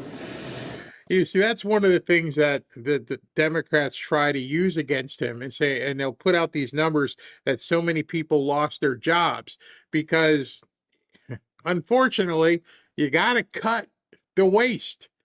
If things are bloated, we just can't have government employees because we're just paying everybody so that you can keep your votes. And so much of what he's had to do is what any other CEO would do. You walk in, you look at the efficiency of a department, you see where it's bloated, you tell your different managers and directors, come back to me with the 10% cut across the board. Find me 10% that I can cut from your budget. And he'd be so surprised how easy it is to cut 10%. You could walk in and say, hey, you know what, instead of doing color copies of everything, we're only going to allow black and white copies. You would be surprised how much that would cut from a huge company. There's no reason to come into a conference room with full color copies every time you want to give a presentation. Don't need it. And so many different things along the way that you can cut if you've got people who are competent enough to handle that. So you're going to still go after the whole waste, fraud, and abuse issue? Well, I am in Minnesota. Take a look at Minnesota. So we think it's at least $19 billion of fraud, medical, every fraud. Somalia has come in here. What they've done to our country, these people, they've come into our country, and what they've done with that fake congresswoman, she's so bad. No, we're going to get to the bottom of it. We have the best people maybe in the whole country looking at that. We're looking at California, too, because California is worse. But, you know, if we find 50%, you know, look, they've been robbing and ripping off this country for many years, for decades, right? If we find 50% of what's happened, we have a balanced budget. Without cutting anybody, we have a balanced budget. And we'll find that Minnesota is very corrupt, California is very corrupt, a lot of states are very corrupt. It just seems to me, in general, here, writ large, if you abide by the immigration laws, stop all this sanctuary city business, that's the most affordable thing possible. You save, I mean, I look at what's happened in New York, okay? What Mayor Adams had to spend, he spent a fortune on, you know, $10, $12 billion, maybe $15 billion, because he was giving money away to illegals, many of whom were criminal illegals. I mean, it seems to me, if those laws are upheld, if sanctuary cities, for example, are defunded, as you have talked about, Lindsey Graham has talked about, that's an affordability issue. There are huge savings there, and you can go after the waste, fraud, and abuse. So Lindsey Graham is really hot on getting rid of sanctuary cities. I'm backing him 100%. We got to do it. We're hot, and it's sort of the Security Act, you could call it, but we have to do it. You know, sanctuary cities are only good for people. It's sanctuary for criminals, okay? They are protecting criminals. Those states could hand those people over to us. Their crime would go down. We'd get them out of the country. They can't do what we can do. We can get them out of the country. They can't do it. But they're sanctuaries for criminals. They have they have killers. They have drug lords. They have Tren de Aragua all over the place. Now, with that being said, we have the strongest border in the history of our country. We have Democrat people giving us the statistics that no people have come into our country illegally in the last 8 months. Even I can't believe that totally, but I'll take it. But essentially, no people have come in. Nobody's coming through our border. They only come in legally. We've done an unbelievable job. I don't think we've given any credit. One of the problems that I find in politics, so I got elected to a large extent on the border. I've done such a good job on the border that nobody wants to talk about it anymore. Like when I mentioned border, sir, they don't want to hear about it. You solved that problem. I don't get any credit for anything. I mean, I do these things. You would say I've done a great job at the border, right? Nobody coming in. We have a strong border. Drugs are way down. You know, by knocking out those boats, we have dropped drugs, fentanyl, about 33%. And now we're going to start on land. We had to do the boats first because they would go immediately to the boats. If you hit them on land, they go to the boats. So we do the boats first. Now there are no boats. Now we're going to hit them on land. We're going to hit them very hard on land. So I'm wondering what he's saying there. Is he saying he's going to put drones or something in Mexico, in Colombia, where this stuff is before it originates, is going to blow it up? Was that the conversation he had when the president of Colombia came over? And like, you're not shipping this stuff here anymore. We got rid of the boats. Now we're going to start taking you guys out one by one if you try to move stuff to our border. That's going to be very interesting. Knocked down drugs. Every one of those boats, it's nasty, but every one of those boats that shot down in the seas, you've been watching it, we saved 25,000 American lives. So we've done a great job. The problem is that I'm not sure that people see it. Maybe we have a public relations problem because I don't know that we get it out the way it should, because I don't think anybody has had a more successful first year as a president than I have, with all of the things we did. And then in the previous administration, my first term, I rebuilt the military. And that's why we had Venezuela, tremendous success. As you know, we have a massive flotilla right now going over to Iran. We'll see what happens. I think they want to make a deal. I think they'd be foolish if they didn't. We took out their nuclear power last time, and we'll have to see if we take out more this time. Do you think a deal with Iran, with this current regime, would ever really stick? I don't know. I mean, I don't know. I know one thing. They want to make a deal. They wouldn't talk to anybody else, but they're talking to me. But, you know, it's a good question. A lot of people say no. And I would say that I'd rather make a deal. It's got to be a good deal. No nuclear weapons, no missiles, no this, no that, all the different things that you want. But some people worry that they've been very dishonest with us over the years, right? Very dishonest. Obama and Biden, what they did in terms of creating a monster with Iran was terrible. That Iran nuclear deal was one of the dumbest deals I've ever seen. So you've been very generous with your time. Just last question. Can you beat history on these midterm elections, carry the House and the Senate for the GOP? Can you do it on the economy? Do you need more communication? Do you need more marketing?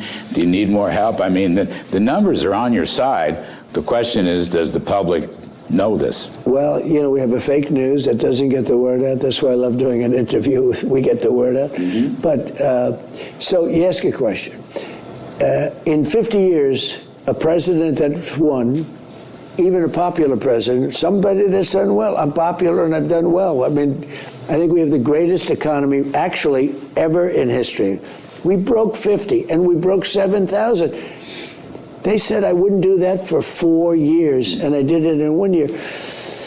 We have to get the word out, okay? If we can get the word out, we should win. The problem is that historically, 2 times the presidents won in 50 years, 2 times. I don't know what that is. There's something down deep, psychological. And some of them were good presidents, and they still lost. They lost. When a president wins, Republican or Democrat, they lose the midterms. We're going to change that. I hope. We're trying very hard. We're going to change it. We inherited a country that was going to die. We had a dead country. Now we have the hottest country anywhere in the world. That's said by everybody. We have the hottest country in the world. I guess I have to sell that because we should win in a landslide, and we'll do everything we can to do it. Thank you for your time, Mr. President. You're most gracious. Thank you very much. Most gracious. So his closing message was, we should win in a landslide, but we got to get the word out. The Democrats are doing everything they possibly can to make sure the word doesn't get out. They're doing everything they can to obfuscate away from what President Trump is doing, which means we got to get the word out. Looking over my shoulder at the monitor here home, and I'm seeing Fox again. Jesse Waters, and now, I mean, it was first Laura, then Jesse Waters, and now, what's his name? Hannity. It's just wall-to-wall Guthrie kidnapping. That's it. Nobody's getting the word out. The Democrats are going to win the messaging because they're stepping all over it with this Epstein crap. I guess one and the same. And so, how do we win? We got to mobilize. We have to talk and over talk the crap that they're putting out. He mentioned a lot of the fraud. I want you to hear this today by Josh Hawley. Where is this money going? I mean, we know where some of it's going in Minnesota. It went overseas. It went to Somalia. It went to NGO fronts. We know where it's gone in some other states. California gave away billions of dollars to a pro-Hamas NGO. But $1 trillion nationally. Where's this money going to? I appreciate that question because most people don't ask that question. It goes to terrorism. It goes to child trafficking. It goes to drugs. It goes to terrorism. And then it's used to purchase luxury items, cars, purses, homes. That's all funded by people like me that pay taxes. So you're telling me that the electrician who goes to work every day and clocks in and works his butt off and tries to earn just enough to be able to, make his rent, maybe have a kid or two, put food on the table, his tax money is being used to buy other people luxury items, cars, yachts, whatever else, and is going to fund terrorism and child trafficking? Yes, sir. $1 trillion a year on this stuff? $115 million an hour. Did you hear that? Were you talking about pickles and food and you missed that? Maybe let me push that back, because even I was like, you got to hear this in case you didn't hear it. Okay, listen to this one more time. On this stuff? $115 million an hour. They're wasting $115 million every 60 minutes. 115 million. 115 million. They are bleeding us dry by sending it to all these places. $115 million per hour. $115 million an hour. How do they get in their hands on it? What are we talking about here? Trends, national organizations, criminal networks? How do they get their hands on this money? They take advantage of antiquated government systems and processes. They go into programs that they know elected and appointed officials won't touch, and they can steal at scale. And what happened really was during the pandemic, between the PPP loans and the unemployment insurance, they learned a really valuable lesson. Government never runs out of money, and the probability of getting caught is virtually zero. I have it. That's the key. How did Richard Blumenthal make $100 million? How is AOC rich? How is Ilhan Omar rich? How is Rashida Tlaib? How are these people rich? They can't get caught. They know the rules. And then they tell each other, just steal it. What do you mean just steal it? Won't I get caught? No, nobody's looking. And when he said that, immediately what I thought of was something we talked about last year. Wally the Nigerian. Remember what Wally was told? Pay every invoice and don't question it. If you get an invoice, just pay it. Nobody was checking. Nobody was doing any verifying. Endless money's coming in. Just pay it. But it's not endless money. We're having to borrow from China. Well, we'll just keep borrowing. The debt ceiling. We'll raise the debt ceiling just so we can keep all this other stuff going. At 0.1%. So come back to the recommendations that you mentioned in your opening statement. What do we need to do to put a stop to this hemorrhaging of people's hard-earned money going overseas to finance child trafficking and luxury yachts? I mean, what needs to happen here? It's really simple. It's used every single day in the commercial sector. Front-end identity verification, you just don't get to say, I am who I say I am. Second, recertification of all the recipients. There is so much fraud right now in the benefit programs all across the country. We need to get a baseline. Third, this notion of a third-party independent audit. And finally, is involving federal law enforcement, like the Secret Service, to investigate it. The thing that people don't understand is that most of these beneficiaries, Senator, they're not real. They're fake. They're someone's stolen identity that is getting used in all 50 states. I heard that and I went, oh, Lord. Oh. See, at some point, we got to rise up.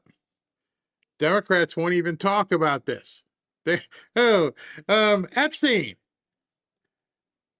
I don't give a shit about Epstein. What are you people doing to the country? See, Epstein's such a great thing for them to talk about because they don't want you talking about this. So I'm going to take a break here and we'll finish up. And as I finish up, I want you to remember what you just saw President Trump do. And you saw his face, the aura of confidence that he had as he was talking. And it's not a long close that I have here, but it's enough for you to just look at the contrast. Look at the contrast of what you just saw versus what you're going to see. I'll be right back.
to Fanfare with Barry Cunningham.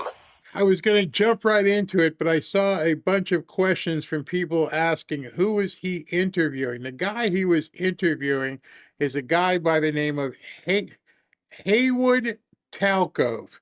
This is who he was interviewing. Haywood Talcove. He is from LexisNexis, the CEO of LexisNexis, preventing fraud and catching criminals. And so if you're familiar with LexisNexis, LexisNexis is a huge database that has information on all kinds of things, everything from real estate transactions to banking transactions. It's a monstrous company that basically looks at data. And so that's who he was just talking to. All right, so before I close up here, I want to go just think about the picture that you saw of President Trump speaking and what he was speaking about. And I'm going to show you, 9 or 10 clips about, what these Democrats and how they're talking. You tell me who looks like they're winning. Here's the big finish. 10 stories that you just gotta hear. Number 10. Why don't we just do it? We want the flag back now. These idiots are screaming because President Trump ordered the pride flag to be taken off of the federal buildings in New York, soon to be the rest of the country. And of course, you take down the pride flag is like stabbing people in the heart. And I also want to say very quickly that I assure you, from what we're hearing from elected officials, that the flag will be raised back up. Yes. No, Yes. it's from us.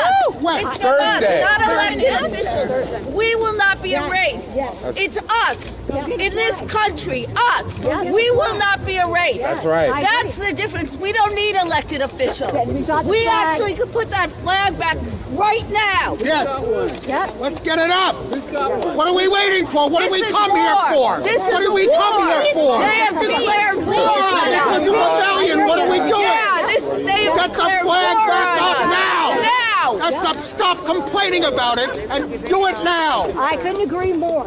Yep. Well, then let's go. Andy, I could not agree more with this. Let's do it. End this on one note before I turn it over to Angelica really quickly with you. I agree with you. It should go back up.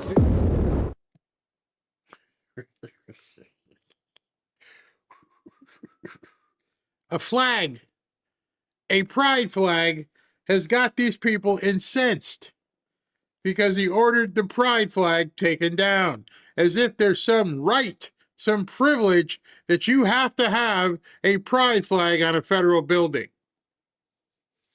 Yeah, okay. Number 9. Let me ask you some questions.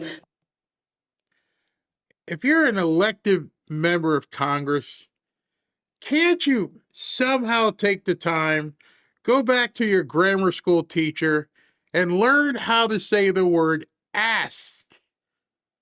It's not ax. Nobody can ask you a question. It makes black people look illiterate. It's not cool. You look stupid trying to ask people questions. My gosh. That you may be able to answer. Mr. Lyons, do you consider yourself a religious man? If you haven't seen this, it's a prime example as to why the whole Don Lemon thing is so important. It's so important because these people are feeling emboldened about attacking you on your faith. Yes, ma'am. Oh, yes. Okay, well, how do you think Judgment Day will work for you with so much blood on your hands? I'm not going to entertain that question. Oh, ma'am. okay, of course not. Do you think you're going to hell, Mr. Lyons? I'm not. That's why I don't show these hearings. I mean, I'll show Pam Bondi's tomorrow, but my gosh, what the heck does that have to do with anything? We've had Todd Lyons on the show before, and I know he expected to get a grilling. I don't think he expected them to attack his faith. Of course not. How many government? The gentlelady will suspend. The gentlelady will suspend. Chairman? A gentlelady will suspend. As I said, the issues we're debating here are important to ones that members feel deeply about. Thank you. While vigorous disagreement is part of the legislative process, members are reminded that we must adhere to established standards of decorum in debate. The witnesses are here voluntarily, and I will continue to remind members that while oversight is important, aggressively attacking those witnesses personally is inappropriate and not in keeping with the traditions of our committee. Mr. Chairman, I'm just asking a question. How you asking anything? But you know what I found worse here? Well, let's let her finish. You guys are always talking about religion here in the Bible. I mean, it's okay for me to ask a question, right? What I find most compelling about that piece is that they had to have a written statement ready to try and keep these kooks in line. Hey, listen, this is the halls of Congress. You can't ask people stupid questions. You and your Bibles. You see the contrast here? You see the contrast between these scummy gutter rats versus somebody who's like trying to bring spirit back to America? The contrast to me couldn't be clearer. Number 8. Do you know what other regimes in the 20th century required similar proof of citizenship? Yes, sir. What? Sir, there was various nefarious regimes that did that. Is Nazi Germany one? Yes, but Is the Soviet Union one? I honestly... Sir, I'm asking the questions. Is the Soviet Union one? Yes, sir, but I totally... This is the wrong type of questioning. I'll tell you what the wrong type of actually, thing sir, is. Sir, it's the my Holocaust time. Museum Reclaiming my time, sir. If you want to go reclaiming my time, Mr. Chairman. It's not the men and women of ICE that are out there doing it every day. So to say that the men and women of ICE that Mr. Chairman, I'm reclaiming my time. I would like my time back, please. Please give me another 15 seconds because he was unnecessarily speaking. You asked me a question. You asked me a question. I think I should be able to answer the question you asked me. He's unnecessarily speaking. Oh my gosh. Unnecessarily. Oh my goodness. He answered the question, and that's unnecessarily speaking. I didn't know your 5 minutes was a soliloquy. You should have just said that. Number 7. Now I'd like to talk about why Howard Lutnick must resign. Howard Lutnick knew Jeffrey Epstein was evil. You know who this guy is, right? Ted Lieu should never point a finger at anybody. There's some pictures about Teddy Boy here that are floating around. And if you saw some of the pictures that Teddy is in, you're like, oh my gosh. Go ahead and search Ted Lieu and dog mask and see what you come up with. Don't do it around kids. Maybe not do it around your wife or your husband, but you can search Ted Lieu, L-I-E-U, and dog mask and see what comes up. Read you some of what Howard Lutnick said in his own words. He called Jeffrey Epstein the greatest blackmailer ever. He said that when he and his wife visited Epstein's house, Epstein showed him a space to, quote, get a massage. Lutnick said they get a massage. That's what his MO was. Get a massage, get a massage. And I assume that was on video. This guy was the greatest blackmailer ever, blackmailed people. That's how he had money. And then he gets weirdly close to me. And Epstein says, and the right kind of massage. This then caused Lutnick to say to the American people in an interview, quote, we'll never be in the room with that disgusting person ever again. Well, guess what? The Epstein Files new release shows that not only did Howard Lutnick lie to American people, he went into business with Jeffrey Epstein. He visited Epstein Island. And Howard Lutnick did this knowing how evil Epstein was. Lutnick also lied to American people. And really the real reason he should resign, he's just like one of the most politically stupidest cabinet members I've ever seen. And that right there takes your entire argument and throws it in the trash. You might have got some people to lean in and listen, but if you were so confident that what you were saying was true, then you wouldn't have had to say what you said then. Because at that point, everybody goes, you're so full of crap. He knew this stuff was in the Epstein files. And yet he goes and gives an interview where he makes up these lies, knowing he's going to come back and hurt him. Number 6.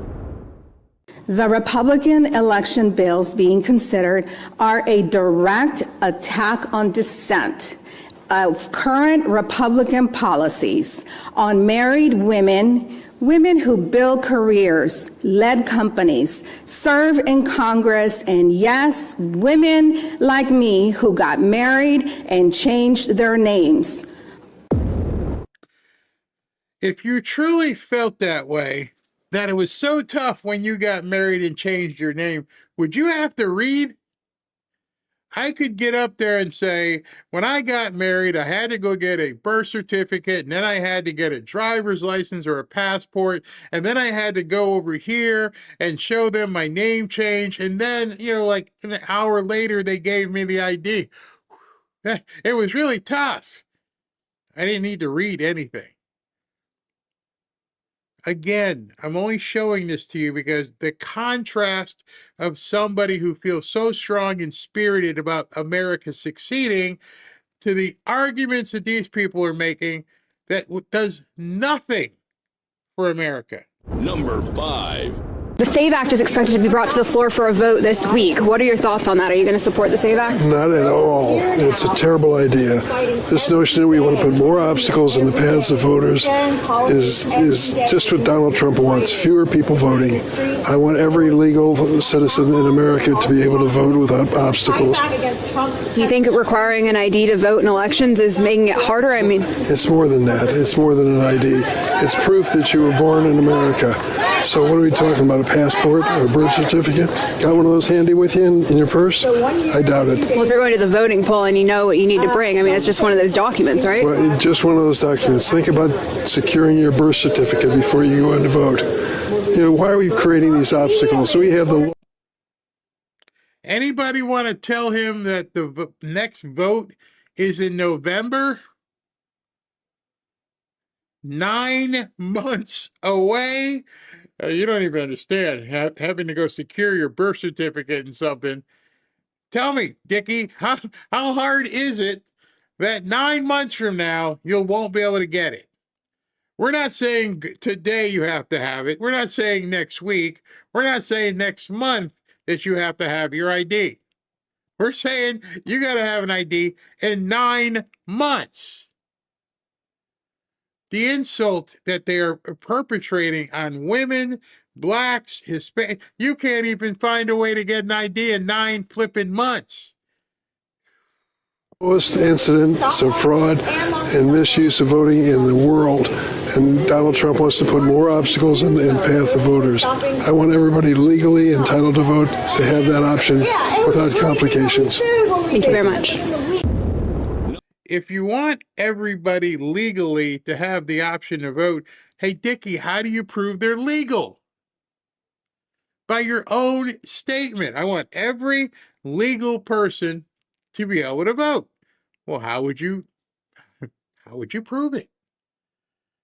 I mean, you said it, your words. She should have nailed them right back. How do we verify that they're legal? Number 4. One thing that Speaker Pelosi did when she was in that post was try to hold Trump accountable. You mentioned the word subpoena. She certainly, when the Dems had the House in his first term, used it. There were impeachment proceedings as well. Are those things that you would support for the president? Absolutely. We've seen criminal behavior on a level and corruption on a level that we've never seen before in American history. This guy, I believe, is Jack. This is Jack Schlossberg. And Jack is JFK's grandson, which would make him, a cousin of RFK Jr. And Mr. Schlossberg here not only is running for office and Nancy Pelosi has endorsed him, but he says we need to do an impeachment and do everything all over again. And unless Democrats win back the House and we investigate those crimes, then it's all going to go unanswered. And we cannot let that be the standard. I'm so proud to have Speaker Pelosi endorse our campaign. She's a hero of mine. Anytime somebody says that Nancy Pelosi is a hero, you really have to think twice about them. So the reason I included that is because here's the new blood coming in and running for Congress. He's running in New York, which I find it odd that one of the biggest capitalist families in the world is running for an office in New York that has a socialist commie as a mayor. Make that make sense. It doesn't. And his crown jewel isn't communism, because he can't possibly run on communism being a Kennedy. His crown jewel is, oh, let's throw Trump back in jail. That's not confidence. That's fear. Number 3. Again, criminals act with that total disregard for the law, and we continue to see it. You would both have us talk about respect for your mission and your agents, but your agencies are unaccountable, paramilitary forces, and I have just as much respect for you as I do for the last white men who put on masks to terrorize communities of color. I have no respect for the... You understand what she just said there, right? You have a sitting member of Congress who just said and compared the ICE and CBP people to the KKK. I got as much respect for you as I did for the KKK. These people are evil. And the reason why they're evil is they have nothing to discuss. There's nothing that they're talking about positively for America. Everything that they say, every chance they get in front of a microphone is about destroying America. Inheritors of the Klanhood and the Slave Patrol. Those activities were immoral then and criminal, and so are yours. And that brings me to you, Mr. Edlow. This is what we have to look forward to. This is why the SAVE Act has to pass. You're looking into a crystal ball. These people are going to wreak havoc on America. They will wreak havoc on me. They will wreak havoc on you. You got one guy talking about 15% growth, and you got another group saying you're KKK-ish. 2. I'm not going to speak on behalf of President Trump, but I'll tell you, I signed up for this job to protect America, and I'm very proud of the service that I provide, and I don't need a pardon from anybody. Well, you better hope so. You better hope you get been pardoned, because you will be held accountable for... He actually brought that sign to a hearing. He brought it to the hearing so he can let you know he's upset with you.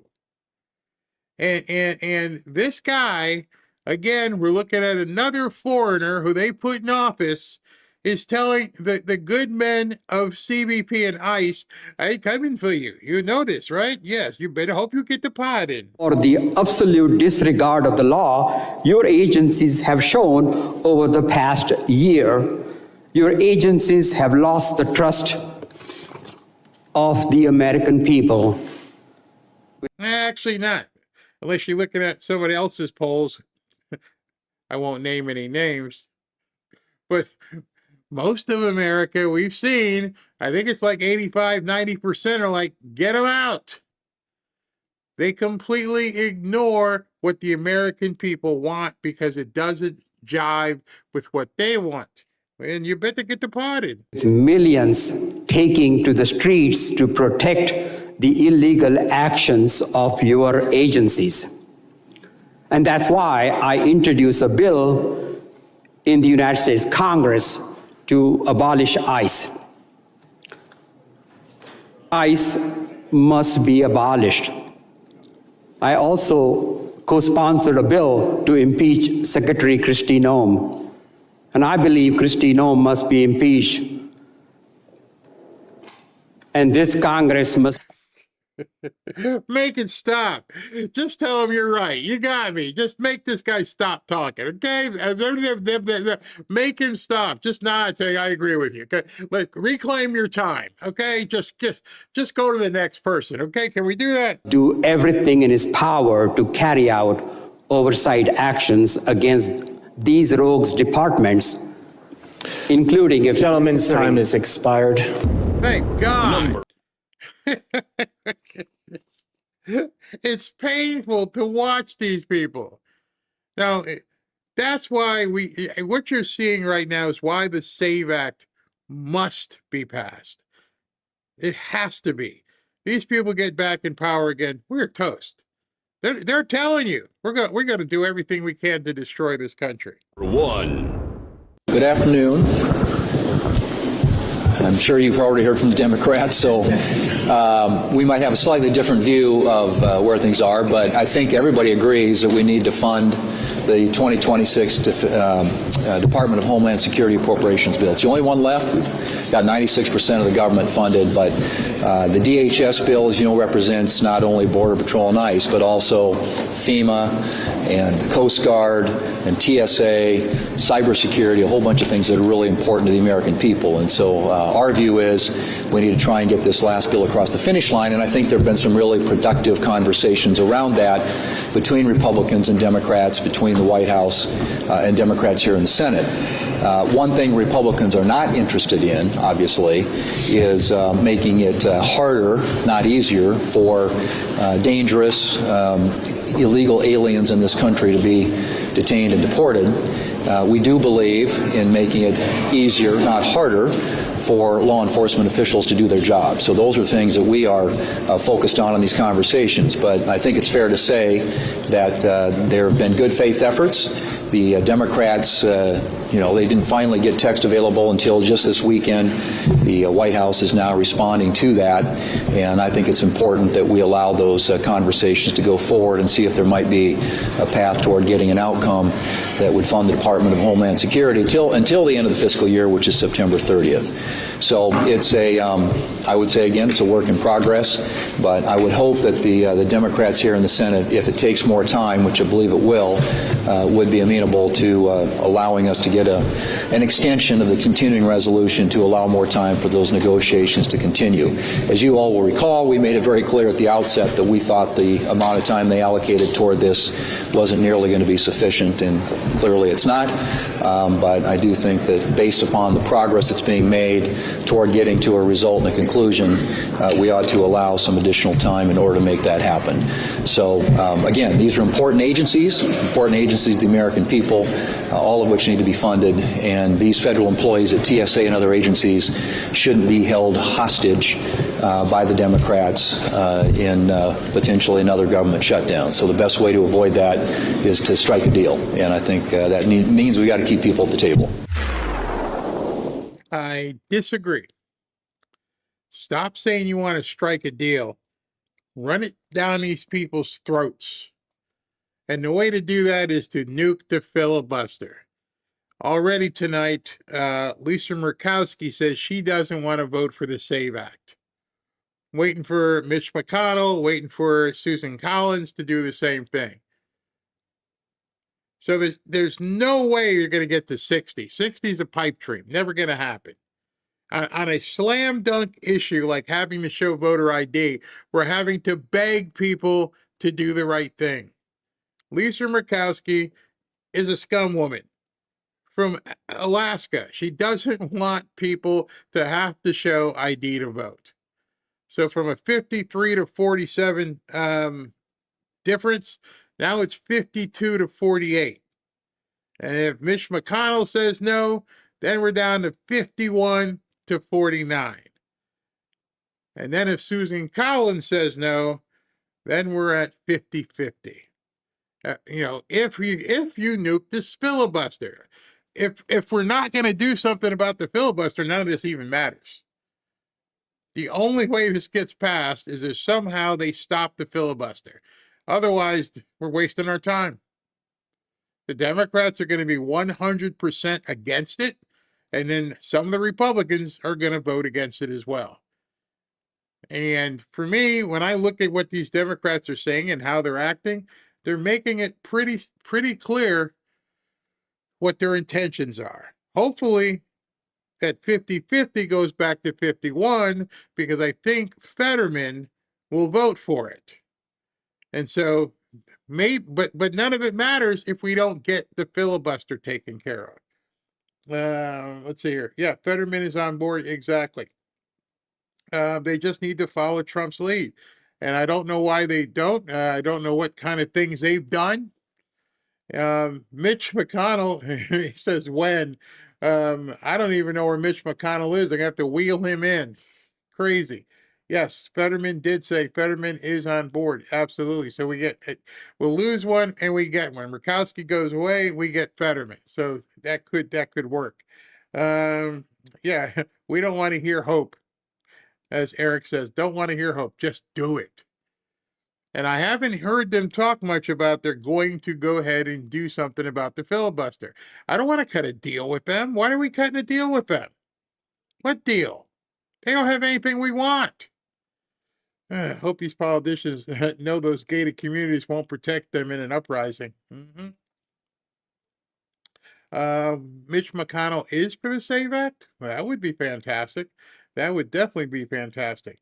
Did I know that Thune is not for the SAVE Act? President Trump keeps applauding him, so I think he's giving him time to do it. Somebody said Mitch McConnell is in the hospital, and also by him being in the hospital, they can't even vote. They don't have enough to even vote if he doesn't show up. Why that guy didn't quit, I have no idea. Throw them out and reintroduce the bill if it fails the first time. Plan B. Well, we've heard enough about hope and change. You're absolutely, yeah. And like Tina says, no freaking deals. No deals. I hope we can cut a deal. I don't want a deal. I want you to I don't think these people understand. Given the opportunity to ram it down our throats, you get these people back in power, they're not going to be looking to cut any deals. We're being governed by weak people in the House and Congress. I mean, Mike Johnson, he might have something to say. I'm not really sure. Tina says, no deals, no negotiation. Crazy. SB says that Mitch is in the hospital with flu-like symptoms over the weekend. His office described it as a precautionary move and an abundance of caution. One of he checks out. Who knows? Somebody said McConnell is still talking about running again. Let's see. Murkowski, Collins, McConnell, and Thune were said to be no's earlier today. Unreal. All right, so let me do super chats, and then tomorrow, like I said, Pam Bondi is due to testify tomorrow at 10 o'clock. I'll turn that on because that will probably be quite the bombastic hearing for sure. We'll watch some of that, and then we'll plan the rest of the show for the rest of the day once we know what's going on with Pam Bondi and everybody else that's going to be going on. All right, let me do this and move that over, and here we go. And wait a minute, move this up here. All right, Macon, wherever you want to take the show, I'm with you. Oh, thank you. In case you guys don't know, earlier I was saying I just can't mire myself in negativity. I can't mire myself in this Epstein stuff when there's so much good stuff to talk about. And as you heard President Trump say tonight, we got to get the message out. We have to do correct messaging. He can't do it by himself. I can't do it by myself. You guys got to help as well. Buddy, I couldn't go to a family reunion if I couldn't be around people on parole or probation. Yeah, we all know those people. Kelly says Chris Cornell didn't kill himself either. Anthony Bourdain, Chester Bennington. Megan, first time in my life I have jury duty tomorrow. Oh, have fun there. Pekovsky, thank you three times. Good night off to sleep. Good night for you. Melvin Blodgett, per your analogy, which is spot on, MAGA versus demo takers. Makers versus takers. Vielka, Bo couldn't send a guy to prison because Joe will go too. Really? He's talking about the DuPont guy, I think. James Hammond. I've never listened to Naysayers. A song "You Can't Keep a Good Man Down" is a theme of song of mine. Exactly. Mary, did you check my email about your property? Mary, I'm gonna have to look for that because I don't know which email you're using.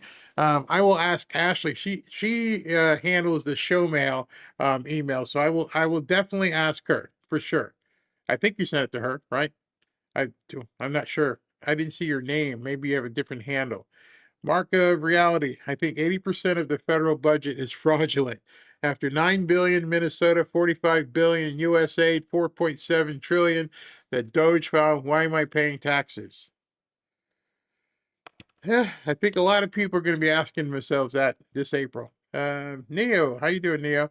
Neo says, end fraud, goodbye taxes. We will be prosperous. Trump is most positive president, inspiring Americans to be number one. Let's go. Inspiration.